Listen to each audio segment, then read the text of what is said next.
Hello, welcome to webline. देखते हैं chapter 15। IG सोचती है कि पास्ट लाइफ में हमने काफ़ी सारा वक्त दूर रहकर ही बिताया था, लेकिन फिर भी हम पूरे साल एक साथ रहे थे।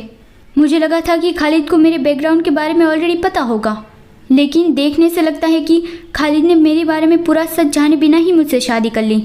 ऐसा कैसे हो सकता है? खालिद को तो कोई आइडिया नहीं है कि मैं कौन हूँ और पूरी दुनिया मुझे किस तरह से देखती है। अगर उसे ये पता होता कि मेरी माँ कौन है तो वो मुझसे ये सवाल पूछता ही नहीं कि क्या मैं उसे प्यार करती हूँ या नहीं। अगर खालिद को मेरे बारे में सच पता चल गया तो क्या होगा? वो अपनी पूरी लाइफ में टाइम को सिर्फ एक बार ही पीछे कर सकता है, और अगर उसे ये पता चला कि उसने मेरे जैसी नौकरानी की बेटी पे वो इस्तेमाल कर लिया तो वो मुझसे ज़रूर ही हेट करेगा कि मैंने उसे ट्रिक किया, उसकी पावर का इस्तेमाल कर लिया। खालिद कहता है कि आइरिस, क्या तुम ठीक तो हो? वो सोचता है कि वो अचानक से अलग क्यों बिहेव करने लगी। मैंने उससे ये पूछा कि उसकी फैमिली उसे क्यों हेट करती है। शायद उसे उसी सवाल से ही बहुत ज़्यादा हर्ट हुआ होगा।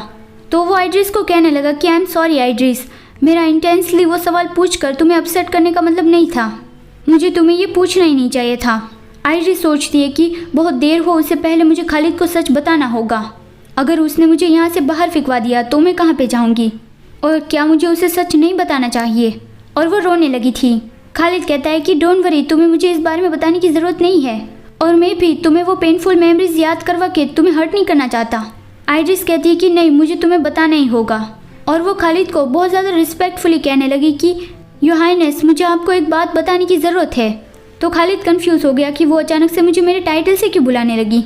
आइरिस कहती है कि योर हाइनेस, मैं बिट्राइस फैमिली की यंग लेडी की तरह बड़ी नहीं हुई हूँ, मैं पूरी तरह से नोबल नहीं हूँ। खालिद कहता है कि ये तुम क्या कह रहे हो? आइरिस कहती है कि मैं एक नौकरानी की बेटी हूँ जिसके नाजायज़ संबंध ड्यूक बिट्राइस से थे। योर हाइनेस, मैं ड्यूक बिट्राइस की नाजायज़ औलाद हूँ। वो आंसुओं की वजह से खालिद का फेस बहुत ज़्यादा क्लियरली नहीं देख रही थी, और वो ये सोच रही थी कि यही बेहतर है। वो मुझ पर बहुत ज़्यादा गुस्सा कर रहा होगा कि मैंने उसे झूठ बोला, वो शायद मुझे मारेगा, लेकिन मैं खालिद से बहुत ज़्यादा प्यार करती हूँ।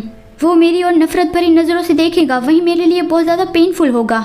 लेकिन खालिद कहता है कि तुमने मुझे योर हाइनेस कह के क्यों बुलाया? आइरिस कहती है कि आपकी तरह ही मैं इतने ज़्यादा ऊंचे ओहदे वाली नहीं हूँ, और मेरे जैसा कोई इतनी हिम्मत कर ही नहीं सकता कि आज ड्यूक को उसके नाम से बुलाए।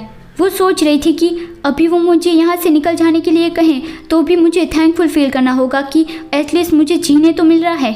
लेकिन खालिद उसे गले लगा लेता है और कहता है कि आई लव यू आइड्रिस, मुझे इससे कोई फ़र्क नहीं पड़ता कि तुम किस फैमिली से बिलोंग करती हो और तुम्हारी ब्लड लाइन क्या है। तुम एक कॉमनर हो या फिर नहीं हो तो भी मुझे कोई फ़र्क नहीं पड़ता। मैं तुम्हारी फैमिली से थोड़ी प्यार करता हूँ, मैं तुमसे प्यार करता हूँ क्योंकि तुम हो। आइड्रिस, मैं बस यही चाहता हूँ कि तुम मेरे साथ रहो, प्लीज़ मुझे मेरे नाम से बुलाओ। तो आइड्रिस उसे उसके नाम से बुलाती है। खालिद कहता है कि फिर से कहो। तो आइड्रिस फिर से उसे उसके नाम से बुलाती है। खालिद कहता है कि बहुत अच्छे, आई लव यू आइड्रिस, और वो आइड्रिस को किस करता है। फिर खालिद ने उसके लिए चाय मंगवा दी और वो कहता है कि क्या अब तुम्हें बेहतर लग रहा है? अभी ही तुम तो पूरा महासागर भर के रो रही थी। आइरिस कहती है कि मैं इतना ज़्यादा भी नहीं रो रही थी। खालिद कहता है कि झूठी, और फिर वो उसके फेस पर करस करता हुआ कहता है कि तुमने ऐसा सोच भी कैसे लिया? ऐसा कभी हो ही नहीं सकता कि मैं तुमसे नफरत करूं। आइरिस कहती है कि क्योंकि सब लोग भी ऐसा ही मेरे साथ करते हैं, मुझे लगा था कि तुम्हें बेवकूफ़ बनाने के लिए तुम ज़रूर ही मुझ पर गुस्सा करोगे। खालिद कहता है कि ऐसा थोड़ी है कि तुमने जानबूझ के मुझे नहीं बताया था, तुम्हें ज़रूर ही ये लगा होगा कि मुझे ऑलरेडी ये पता है। मैं तुम्हें ये बताना चाहता हूँ कि मेरी फीलिंग्स तुम्हारे लिए कभी नहीं बदलेंगी, मैं तुम्हें कभी बिट्रे नहीं करूँगा। तो मुझे उम्मीद है कि तुम्हें ये पता हो कि तुम मेरा भरोसा कर सकती हो। प्लीज़ कहो कि तुम मेरा भरोसा करती हो। और वो आइड्रिस के बालों पे किस करता है। आइड्रिस स्माइल करके कहती है कि हाँ खालिद, मुझे तुम्हारा भरोसा है। फिर दूसरे दिन खालिद ने ईथन से कहा कि ईथन, मुझे बिट्राइस फैमिली की सारी इन्फॉर्मेशन ला के दो। तो फिर ईथन बिट्राइस फैमिली की सारी इन्फॉर्मेशन ला के उसे देता है। खालिद उसकी ओर घूरे जा रहा था तो ईथन कहता है कि क्या बात है योर हाइनेस? खालिद उसे पूछता है कि ईथन, क्या तुम्हें आइरिस के बर्थ के पीछे जो स्टोरी है क्या तुम्हें वो पता है? ईथन कहता है कि हाँ, मुझे पता है। क्या इस कासल में आता जाता कोई नोबलमैन है जिसे इस बारे में नहीं पता है? तो खालिद सोचता है कि तो मेरे सेक्रेटरी को भी इस बारे में पता है, सिर्फ मैं ही एक हूँ जिसे इस बारे में नहीं पता था। ईथन कहता है कि आपने अचानक से ये सवाल क्यों पूछ लिया? खालिद कहता है कि तुम्हारे काम की बात नहीं है वो। फिर खालिद बिट्राइस फैमिली की इन्फॉर्मेशन देखने लगा। उस इन्फॉर्मेशन से खालिद को ये पता चल गया कि वो लोग बहुत ज़्यादा अमाउंट में वेपन्स खरीद रहे हैं और प्राइवेटली एक आर्मी बिल्ड कर रहे हैं। तो खालिद सोचता है कि वो लोग तो इस बार भी ऐसा कर रहे हैं, तो इसीलिए ही आइड्रिस ने अपनी प्रीवियस लाइफ में मुझसे वो रिक्वेस्ट करी थी। फिर वो आइड्रिस के बारे में कुछ इन्फॉर्मेशन देखता है। ईथन उसे आइड्रिस के बारे में बताता है कि उसे अपनी फैमिली के डाइनिंग रूम में खाना खाने की परमिशन नहीं थी और उसे नौकरों को जो खाना दिया जाता है वही खाना दिया जाता था और उसे कभी कभी खाना दिया ही नहीं जाता था। तो इसकी वजह से उसे कुछ सालों पहले ही मेल न्यूट्रिशन से गुजरना पड़ा था। तो खालिद को याद आया कि जब वो आइड्रिस को पहली बार रेस्टोरेंट में खाना खाने ले गया था तब आइड्रिस बहुत ज़्यादा खुश लग रही थी, जैसे वो पहली बार ऐसा खाना खा रही हो।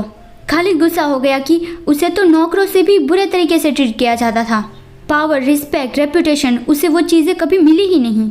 उसे जो भी चाहिए होगा मैं उसे सब कुछ दूंगा, इसके लिए मुझे कितनी बड़ी कीमत चुकानी पड़े, इस दुनिया की जितनी भी चीज़ें वो चाहेगी मैं उसे वो सब कुछ दूंगा। Thank you so much for watching. अगर आपको ये कहानी अच्छी लग रही है तो वीडियो को ज़रूर लाइक कर देना और इस चैनल को भी ज़रूर सब्सक्राइब कर देना। चलिए मिलते हैं अगले वीडियो में। Bye bye.